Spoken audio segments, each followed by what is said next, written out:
모든 것 주께 의탁하옵고 우리 구주 예수님의 이름으로 기도드리옵나이다. 아멘. 하나님 말씀 보시겠습니다. 누가복음 15장입니다. 누가복음 15장 신약성경 122페이지 누가복음 15장 31절과 32절 두 절의 말씀만 봅니다. 누가복음 15장 31절과 32절입니다. 이제 제가 봉독하겠습니다. 아버지가 이르되 너는 항상 나와 함께 있으니 내 것이 다 내 것이로되 이 내 동생은 죽었다가 살아났으며 내가 잃었다가 얻었기로 우리가 즐거워하고 기뻐하는 것이 마땅하다 하니라. 아멘. 오늘은 우리 예수님께서 비유로 여러 가지 말씀을 하시고 계십니다. 3절 보니까 예수께서 그들에게 비유로 말씀하셨다. 성경에 보면 우리 주님이나 또는 선지자들 또는 사도들도 비유를 들어서 말씀하신 기록이 많이 나옵니다. 그러면 특별히 성경에 나오는 비유가 무엇입니까? 한마디로 말해서 비유는 뭐라고 말할 수 있겠습니까? 그것은 하늘의 비밀, 하나님께 속한 진리의 내용이 인간들이 이해하고 알아듣기 쉽게 땅의 이야기로 전하여지는 것이 비유입니다. 우리 어린이들이 학교에서 이솝우화에 대해서 잘 알고 있습니다. 이솝이라고 하는 사람이 여러 가지 그 인간들이 사는데 그 삶의 모습을 그 동물들 갖다 등장시켜서 여러 가지 비유의 말씀을 많이 남겨놓았는데요. 거기에도 뭔가 우리에게 전하고자 하는 그 다른 이야기가 있다는 것입니다. 세상에 속한 지혜가 있습니다. 이런 우화가 있습니다. 여우가 길을 가다 보니까 포도나무에 포도가 잘 열렸어요. 그래서 저 포도가 참 먹고 싶다. 이래가지고 그것을 이제 따먹으려고 점프를 탁 뛰는데 갈 수가 있어요? 포도나무 못 따. 또 해도 못 따. 암만 이 점프를 해서 그 포도나무를 포도 그 열매를 좀 따먹으려고 시도했지만 안 됐습니다. 그러니까 포도를 따먹지 못하고 돌아가면서 한마디 했습니다. 뭐라고 얘기했냐? 저 포도는 신포도라 먹을 수가 없어. 이렇게 얘기했단 말이야. 예? 뭔가 인간들의 삶에 있어서 나타나는 그런 일들을 그렇게 우화로서 표현했는데 그것은 포도를 따먹었느냐 안 먹었느냐 하는 것과는 전혀 별로 상관이 없는 그 속에 담겨있는 뭔가가 있죠? 사람의 어떤 심리가 표현되거나 뭔가가 있죠? 그런 것과 비슷한 것이 예수님의 비유 가운데서도 주님께서는 세상 일에 대해진 것을 이렇게 말씀하셨지만 그 속에 무엇이 있다?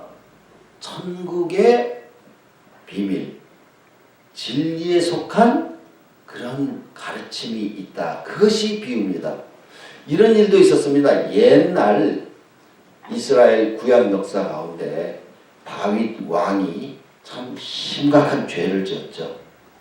아주 왕답지 않은 아주 비열하고 치사하고 졸렬하고 아주 악한 죄를 지은 것을 여러분들 아시지 않습니까?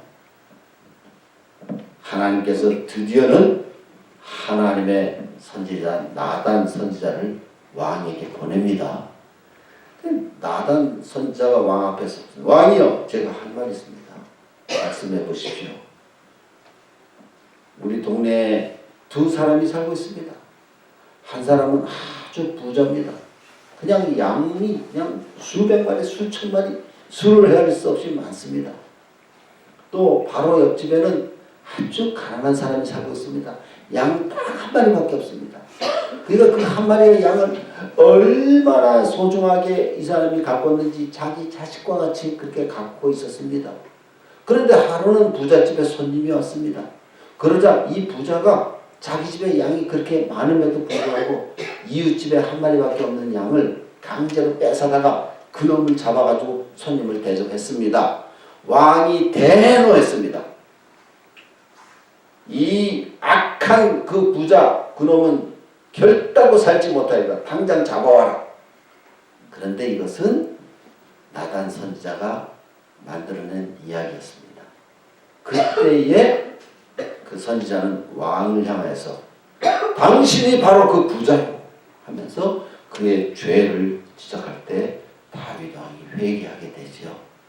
자, 이런 것이 바로 예수님의 비유입니다. 오늘도 주께서 뭔가를 비유의 말씀을 하시는데 아주 스토리는 간단한 이야기입니다.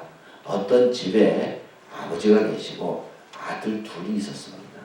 근데 작은 아들이 감히 아버지에게 아버지 돌아가시기도 전에 내게 돌아올 유산을 미리 떼주십시오 해가지고는 그것을 받아서 먼 나라로 가가지고 허랑방탕하여 그것을 다 써버리고 마침 그 나라에 기근이 드니 그 작은 아들은 비참하게 처음에는 절대로 처참해져 가지고 이제 굶주려 죽게 생겼으니까 돼지 치는 데 가서 일을 하는데 돼지가 먹는 주염 열매라고 하는 그것으로라도 자기 배를 채우려고 할 때 채울 수가 없게 될 때 자기의 처지를 보니 말할 수 없이 처참하죠. 그러니까 그가 자기 아버지를 생각하게 됩니다. 아버지 집에서 살았던 그 옛날에 그 편안하고 그 행복했던 그 시절을 그리워하고 추억하면서 내가 이제 아버지께로 돌아가리라. 그런데 이 작은 아들이 아버지 앞에 돌아갔을 때 하는 말이 아버지요 내가 하늘과 아버지께 죄를 얻었사오니 죄를 지었사오니 이제는 내가 아들이라 그렇게 칭함을 받기에 아무 자격이 없습니다. 품꾼의 하나로 써주셔도 감사하겠습니다 하였지만 그 아버지는 돌아온 아들을 얼싸 안고 즐거워하고 그 아들을 씻기고 좋은 것을 입히고 금가락지를 끼우고 잔치를 벌여서 아들 돌아온 것을 기뻐하고 즐거워하며 잔치를 벌였다. 이것이 작은 아들의 모습입니다. 큰 아들, 작은 아들과 같이 그렇게 아버지의 재산을 탕진하지도 않았습니다. 아버지 집에서 항상 일하며 살았습니다. 그런데 큰아들은 작은 아들이 돌아왔을 때 아버지께서 그렇게 환대한 것에 마음에 아주 심통이 났습니다. 아주 불쾌했습니다. 잔치에 참여하려고도 하지 않습니다. 아버지가 밖에 나가서 얘야 네 동생이 돌아왔다. 아버지 이 큰아들 불만에 가득 차가지고 아니 내가 아버지 집에서 그렇게 여러 해 지낼 때에는 내 친구들과 함께 나에게 잔치하는데 염소 새끼도 하나 잡아주지 않은 분이 그 아버지의 재산 먼 나라에 가서 창기들과 함께 다 탕진하고 아버지를 배반했던 그 몹쓸 놈이 돌아오니까 송아지를 잡고 잔치를 합니까? 이때에 아버지께서 하신 말씀이 아버지가 이르되 예 너는 항상 나와 함께 있으니 내 것이다 내 것이로되 이 내 동생은 죽었다가 살아났으며 내가 잃었다가 얻었기로 우리가 즐거워하고 기뻐하는 것이 마땅하다. 여기까지 말씀하시고 주님의 비유는 마치게 됩니다. 자, 간단하게 소개했습니다. 이 가운데 담겨있는 우리 주님께서 저와 여러분들에게 오늘 주시고자 하는 말씀이 무엇입니까? 큰아들의 문제는 무엇이겠습니까? 큰아들의 문제. 그는 아버지와 함께 살고 있음에도 불구하고 그 일이 얼마나 축복되고 얼마나 귀하다는 것을 깨닫지도 못하고 관심도 두지 아니하고 마음속에 불평, 불만이 가득 찼다는 것입니다. 두 번째 큰아들의 문제는 무엇입니까? 사람을 대하는데, 특별히 작은 아들을 대하는 데 있어서 아버지의 안목, 아버지의 마음의 그 기준, 그것이 아닌 자기 의에 사로잡힌 자입니다. 저놈은 아버지를 배반했었기 때문에 저것은 이런 대접을 받을 자격이 없어 자기가 자기 의에 의해서 판단을 내린 것입니다. 그리고 그는 아버지의 약속을 무시했습니다. 아버지께서 말씀하십니다. 네가 그렇게 불만하지만 사실은 여기 내가 지금 운영하는 이 모든 재산 다 내 것 아니냐? 그리고 아버지의 마음은 뭐 큰 아들이 되었든 작은 아들이 되었든 똑같은 사랑의 마음으로 대하는 데 있어서 아버지의 사랑을 무시한 불신앙과 교만의 상징이 큰아들입니다. 우리 주님 일생을 사시면서 정말 병들고 세상에서 버림받은 자들의 친구가 되어주시고 그들의 병을 고쳐주시고 귀신을 내어쫓아주시고 문둥병자 있으면 그 문둥병의 환처에 손을 대시면서 그를 치료하시고 살려주신 우리 주님이시지만 주님의 일생은 주님을 시기하고 질투하며 대적하였던 그 바리새인이나 유대인들의 미움을 받았고 그들과 충돌하였고 마지막에는 그들 손에 의하여 죽었습니다. 이제 성경은 너무나 분명하게 그 당시에 유대인들 바리새인들의 죄가 무엇이냐, 문제가 무엇이냐, 그들은 바로 이 큰 아들이 가지고 있었던 그런 문제를 가지고 있었으니 그것을 종합하면 무엇이죠? 교만과 위선이라. 교만과 위선. 여기에 아버지의 사랑, 그 아버지의 사랑에 도달하는 과정을 성경은 너무나 선명하게 이야기합니다. 예수님의 이 한 토막의 비유 가운데에서도 성경 전체에 흐르는 진리의 흐름, 그 중요한 진리의 가르침들이 다 포함되어 있습니다. 인간이 누굽니까?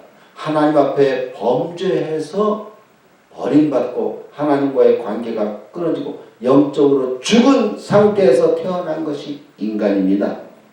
그런데 하나님 앞에 돌아가는 과정이 있습니다. 그것은 아버지의 곁을 떠난 그 인생의 처참한 모습을 스스로 볼 수 있게끔 되는 과정, 여기에 회개의 단계가 주어지고 그 회개의 과정을 거쳐서 아버지께로 돌아갔을 때에 그 아버지가 그를 받아주고 환대한 그 사랑에 의해서 다시 살아나는 것, 이것이 구원인 것입니다. 성경 진리가 얼마나 선명합니까? 이제 오늘의 말씀의 마지막 적용 부분을 한번 생각해 보겠습니다.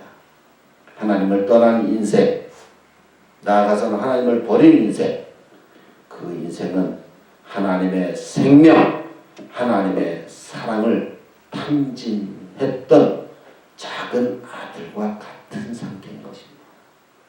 영적으로는 그렇습니다. 비록 세상적인 안목으로 볼 때는 큰아들은 아버지 말씀 잘 들으면서 아버지 집에 살았으니까 의인, 효자, 착한 사람. 작은 아들 아버지의 재산 탕진하고 아버지 배반했으니까 악인, 죄인, 이렇게 세상적으로는 판단할지 모르지만 영적으로는 어떻습니까? 큰아들은 아버지와 함께 살면서도 아버지의 생명, 아버지의 유산, 아버지의 기억, 아버지의 사랑을 무시하고 그의 10년 가운데서 그것을 다 탕진한 작은 아들과 똑같이 살았으니 둘 다 죄인이라는 것입니다. 그런데 작은 아들은 그 육신의 범죄의 과정을 통과해서 죄의 처참함을 경험하였고 자기 아버지께로 돌아가야 하는 그 일의 결단과 삶의 변화를 가져서 그가 진정 회개한 사람의 고백은 뭐였죠? 아버지여, 내가 하늘과 아버지께 죄를 얻었사오니 이후로는 내가 아들이라 칭함받기에 감히 내가 그렇게 말할 수 없습니다. 품꾼의 하나로 써줘도 좋겠습니다.